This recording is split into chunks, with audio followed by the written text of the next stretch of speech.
అంబేద్కర్ చూపిన బాటలోనే తెలంగాణ ప్రభుత్వం పనిచేస్తుందన్నారు ముఖ్యమంత్రి రేవంత్ రెడ్డి. దేశానికి గాంధీ, అంబేద్కర్ రెండు కళ్లలాంటి వాళ్లని చెప్పారు. రక్తం చిందించకుండా ఒకరు యుద్ధం గెలిస్తే బలమైన దేశంగా ఎదగడానికి అంబేద్కర్ కృషి చేశారని చెప్పారు. డీలిమిటేషన్తో దక్షిణాదికి నష్టమన్న ముఖ్యమంత్రి దీనిపై అభ్యంతరం లేవనెత్తుతామన్నారు. లోవర్ ట్యాంక్ బండ్ దగ్గర బాబాసాహెబ్ అంబేద్కర్ విగ్రహానికి మంత్రులతో కలిసి ఘన నివాళులర్పించారు CM Revanth Reddy.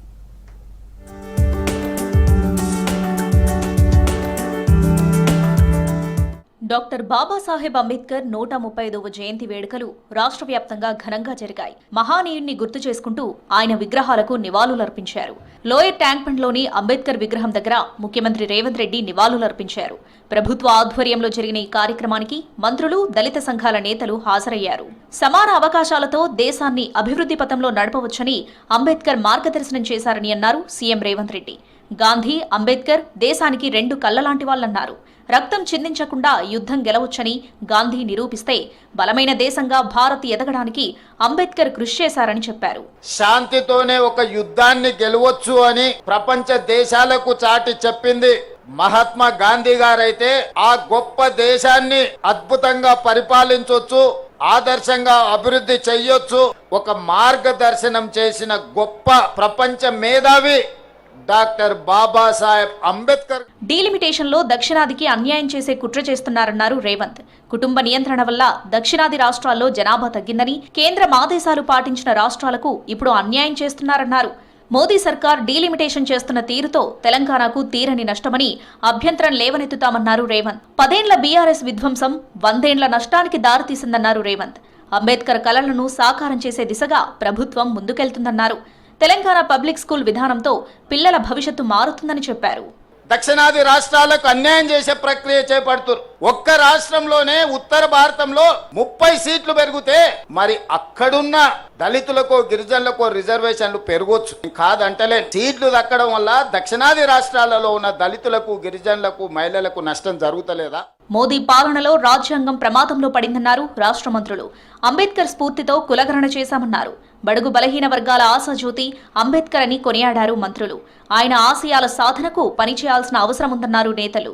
Icon of knowledge Ambedkar గారంటే మరి ప్రోగ్రెస్ ఆఫ్ ఉమెన్, అంబేద్కర్ గారంటే రైట్స్ ఆఫ్ మరి బడుగు బలహీన వర్గాల హక్కులకు దారి చూపినటువంటి మహనీయుడు. ఇవాళ అంబేద్కర్ గారు రాజ్యాంగాన్ని రచిస్తే, అంబేద్కర్ గారు రాజ్యాంగం ద్వారా మనందరం ఇవాళ ప్రజాస్వామిక జీవితంలో ఉంటే ఆ రాజ్యాంగానికి తూట్లు వర్షే కార్యక్రమం జరుగుతూ ఉంది. అంబేద్కర్ అడుగుజాడల్లో తాము నడుస్తున్నామన్నారు deputy CM Bhatti Vikramarka. Tank బండ్లోని 125 అడుగుల అతిపెద్ద విగ్రహం దగ్గర అంబేద్కర్ కు నివాళులర్పించారు. క్యాస్ట్ సెన్సస్ చేసి దేశానికి తెలంగాణ ఆదర్శంగా నిలిచిందన్నారు భట్టి. బీసీల ఆకాంక్షను నెరవేర్చే దిశగా ఈ ప్రభుత్వం పనిచేస్తుందన్నారు PCC chief Mahesh Kumar Goud. Doctor Babasaheb Ambedkar భారతదేశంలో పుట్టినటువంటి ప్రతి బిడ్డకు సంబంధించి, ప్రతి పౌరుడికి సంబంధించి భారత రాజ్యాంగంలో హక్కులు కల్పించారు.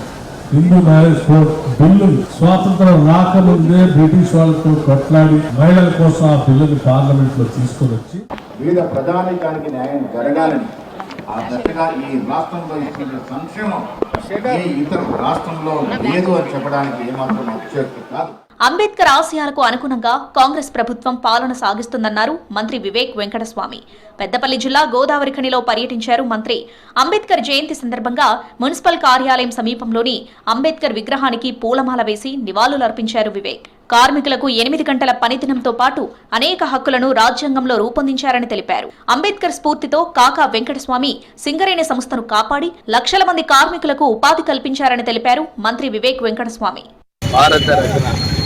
బాబాసాహెబ్ అంబేద్కర్ గారు 135వ జయంతి సెలబ్రేషన్ ద్వారా సందర్భంగా ఈరోజు గోదావరిఖనిలో అంబేద్కర్ స్టాచ్యూకి పూలమాలలు వేయడం జరిగింది.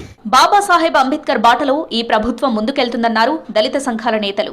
ఈ సందర్భంగా అంబేద్కర్ విగ్రహం దగ్గర ఏర్పాటు చేసిన సాంస్కృతిక కార్యక్రమాలు ఆకట్టుకున్నాయి.